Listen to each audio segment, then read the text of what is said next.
On the hunt for more crime drama, watch Unforgotten, also available on STV Player. Now though, it's a look at today's headlines in the evening news.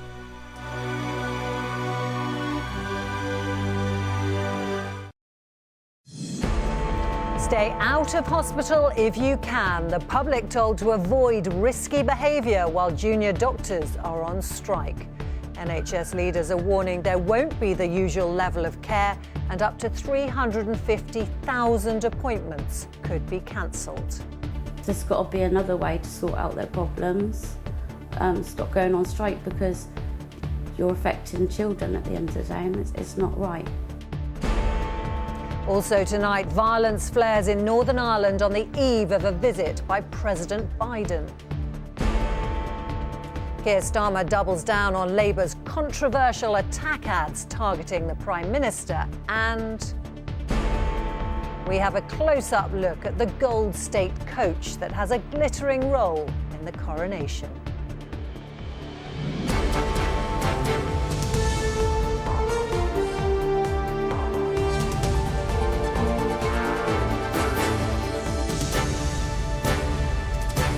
This is ITV News with Romilly Weeks. Good evening. NHS leaders have warned people to avoid risky behaviour that could see them end up in A&E on the eve of what's expected to be the most disruptive strikes ever by junior doctors. The NHS Confederation has called for urgent talks to avoid the walkouts at English hospitals, which are due to begin at 7 a.m. tomorrow morning and last until Saturday. Doctors' unions argue they need a 35% pay increase to make up for 15 years of real terms cuts. Martha Fairley reports. This week's four-day strike by junior doctors in England could be the most disruptive in the history of the NHS, affecting hundreds of thousands of patients. 16-year-old Rhys McIntyre's had his operation for scoliosis of the spine cancelled 3 times since last September. It's just hard. My mental health is getting worse. I'm getting panic attacks at school a lot, very often, and it's very, very hard. His mum fears another round of strikes will only prolong his suffering. I know I get the reason why they want to strike, but there's got to be a different way, because striking on so many dates, so there's 3 dates that they striked on, and my son's operation didn't go ahead. They can sleep at night, he can't. So it's just not fair.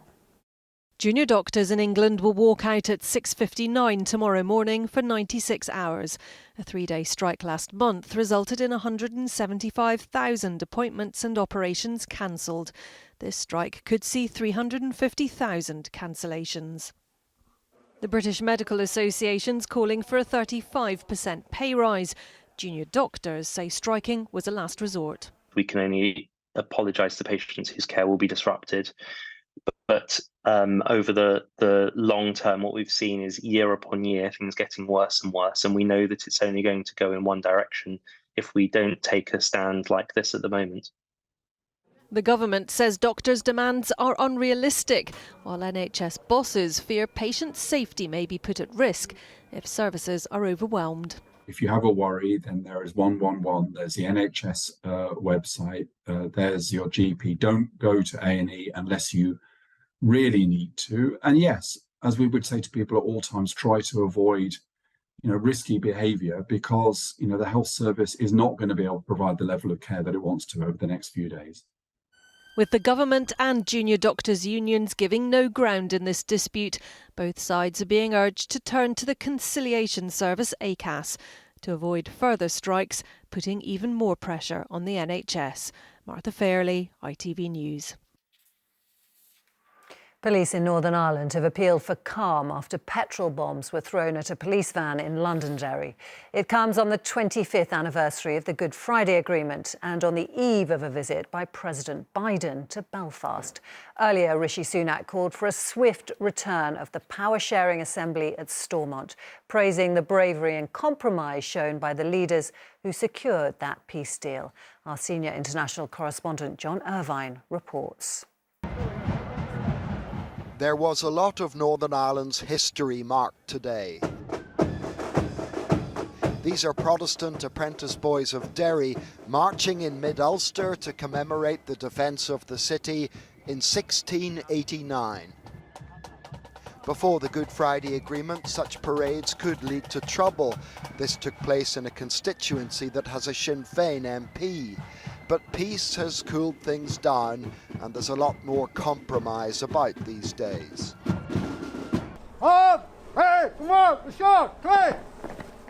On the other side of the sectarian divide, these are Republicans strutting their stuff through Derry's Cregan estate to celebrate the Easter Rising of 1916. These are the masked public faces of the dissident group that shot dead a journalist here 4 years ago and tried to murder a police officer in February. These people are the reason that MI5 has upped the terrorist threat level here to severe. They had petrol bombs ready, and although by and large the police gave them a wide berth, one Land Rover was attacked after it approached so officers could formally declare the parade illegal.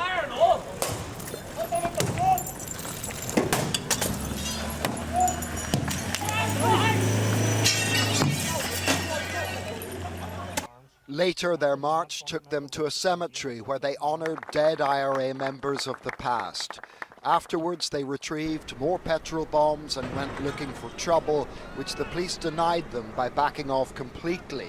They took out their frustration by setting up small, burning barricades.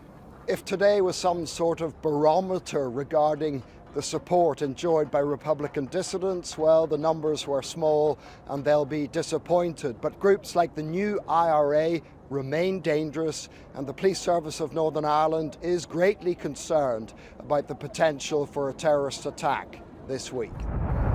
The rigmarole is almost complete ahead of President Biden's expected arrival in Belfast tomorrow. He's visiting a province that over the last 25 years has come on leaps and bounds, but isn't yet entirely at peace with itself. John Irvine, ITV News, Northern Ireland. As John was saying, President Biden is due to arrive in Belfast tomorrow evening. Carl Dinnan is at Stormont tonight. Carl, with the political process still suspended, that's one place the president seems to be avoiding.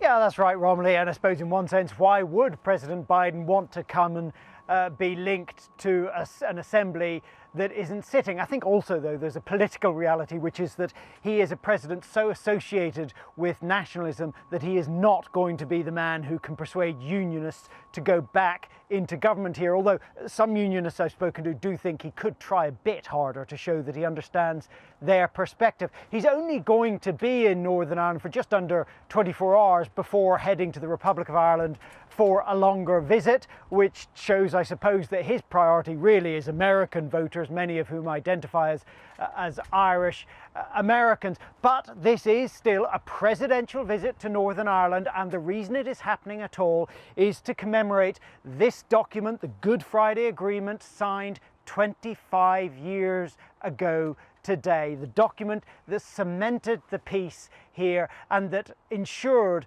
that even when there is political deadlock, as we have at the moment, it is dealt with politically, and that the sort of street violence that John Irvine has just been reporting on has never in those 25 years managed to spark a wider conflict of the sort that we knew here for so long. Right, Carl at Stormont, thank you. Labour leader Sir Keir Starmer has doubled down on his party's attack adverts against the Prime Minister, saying he will make absolutely zero apologies for being blunt. The online ads have been criticised by Conservative MPs as well as some Labour backbenchers for suggesting Rishi Sunak doesn't believe criminals who abuse children should go to prison. Well, our political correspondent Libby Vina joins me now. Libby, this row's not going away, is it? No, well, there are people in the Labour Party who are uneasy about these very personal attacks on the Prime Minister, but it seems that Keir Starmer isn't one of them. He penned an article in the Daily Mail today in which he says, "I make absolutely zero apologies for being blunt about this. I stand by every word Labour has said on the subject. no matter how squeamish it might make some feel. When 4,500 child abusers avoid prison, people don't want more excuses from politicians. They want answers. Well, what one senior Labour figure wants, that is David Blunkett, the former Home Secretary, is he wants these ads withdrawn. He said they were deeply offensive. I put that to the Shadow Attorney General. She rejected the criticism. It's a nasty world. But what we're doing is so playing nasty is now the Labour Party's policy. No. We're not just throwing abuse around, which is the way in which, you know, David Blunkett does know politics can descend to sometimes. No, what we're doing is we're saying to the Prime Minister, you can't get away from this. You are Prime Minister. You are ultimately responsible for the criminal justice system, and that's what we're saying. Well, the Conservatives haven't exactly taken the moral high ground today either. They've gone on the attack, saying that Sir Keir Starmer is really Sir Keir Softy, attacking his record when he was Director of Public Prosecutions. I think where Labour are on this is that they believe that while some people may be put off by all this name-calling, they think that drawing attention to the government's record on law and order will play to their advantage. Libby, thank you. The mother of two British-Israeli sisters killed in the occupied West Bank has died of her wounds. Maya and Rina D were killed when their car was shot at by a suspected Palestinian gunman. Their mother Lucy was in the car with them and had been in a critical condition since the attack on Friday. The Dalai Lama has apologised after a video of him briefly kissing a young boy on the lips went viral. The Tibetan spiritual leader could be heard asking the boy to suck his tongue. The incident happened at a public gathering in India in February. The apology says the interaction was innocent and meant to be playful.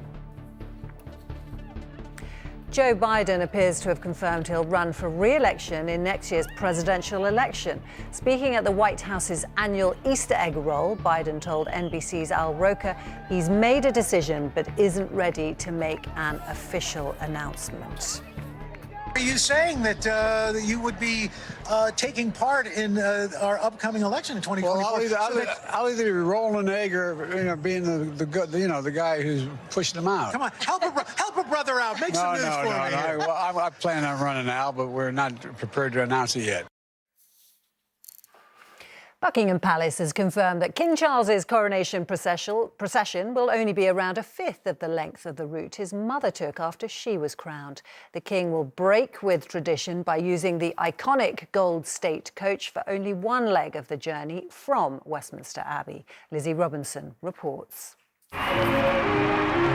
Weighing 4 tons and standing at 3.5 metres tall, the gold stagecoach. It has been at the heart of every coronation procession since 1831 and will return to the streets of London next month, carrying the King and Queen Consort from Westminster Abbey to Buckingham Palace following the coronation ceremony. It's deliberately made this large so that people can see the sovereign travelling in state and state processions. Because of this, it's only used at a walking pace. The carriage might be impressive in size, but it did not impress the late Queen Elizabeth for its comfort. She recalled the journey for her own coronation procession in it as horrible. For this coronation, it will only travel on one leg of the journey, with Charles and Camilla using the more modern Diamond Jubilee stagecoach for the other. They will set off from Buckingham Palace in that Diamond Jubilee stagecoach, travel along the Mall, through Admiralty Arch, along the south side of Trafalgar Square, down Whitehall, and then along Parliament Street. The procession will then travel round Parliament Square, arriving at Westminster Abbey, where the service will begin at 11 a.m. Following the ceremony, the King and Queen Consort will return to Buckingham Palace along the same route. And following the gold stagecoach for that journey will be Martin Oates, there to apply the brakes. My great-grandfather started here in 1914 and he was here for George VI's coronation. And you're walking down the Mall, and when you're part of it, you do think of all the family members that have been part of it. And for the King too, he will be following in his family's footsteps on an historic day that is now just a month away. Lizzie Robinson, ITV News.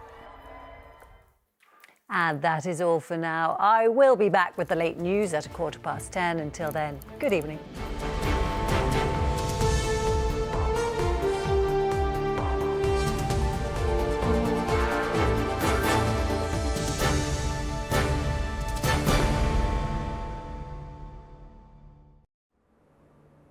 Today, it could be pouring in many places, but not for a little while. Heinz Tomato Ketchup sponsors STV National Weather. Hello there, very good evening to you. I hope you've had a lovely Easter bank holiday weekend. The weather has been pretty kind to us, hasn't it? But it's all about to change, turning much more unsettled, I'm afraid, over the next few days. Wet and very windy throughout Tuesday, clearing away on Wednesday, easing winds Thursday and Friday, but still pretty showery. And for everyone over the next few days, it is going to be noticeably cooler. So definitely not looking quite so cheerful. And as we look ahead to this evening and overnight, we've still got some fairly heavy showers on the scene for many, although tending to die away, particularly in the south by the end of the night. A little bit cooler than of late as well, although temperatures tending to stay up a little bit more there across those southwestern parts. And then we look ahead to tomorrow. It doesn't start too badly. In fact, dry and sunny across many areas to start the day. But then the next rain-bearing, wind-bringing Atlantic frontal system zooms in from the west, giving endless rain, I'm afraid. Really heavy, persistent rain moving in from the west, accompanied by very strong winds. This shaded area here is the wind weather warning, and that continues to spread eastwards and northwards as we look throughout Tuesday afternoon and evening. Now, it is going to be clearing off the scene on Wednesday, leaving still an unsettled picture. The wind warning is in this sort of position by the time we get to the afternoon. Rain as well, unsettled, some sunshine, some drier spells, but generally speaking, the very unsettled theme continues for the rest of the week. And as I say, I'm afraid looking cooler as well. That's it. See you later. Bye-bye for now. Heinz Tomato Ketchup sponsors STV National Weather. What's he like? Life's kind. It's just nice. But it's my ex, Roll. He'll not have it. You and me. The gunman's been named as Romilly. Shoots his ex, shoots a new fella in cold blood. He's coming for you. For who? Coppers. This man declared war on Northumbria Police. I'm not resting until we get him. A brand new 3-part drama, The Hunt for Raoul Moat. Sunday at 9 on STV and STV Player.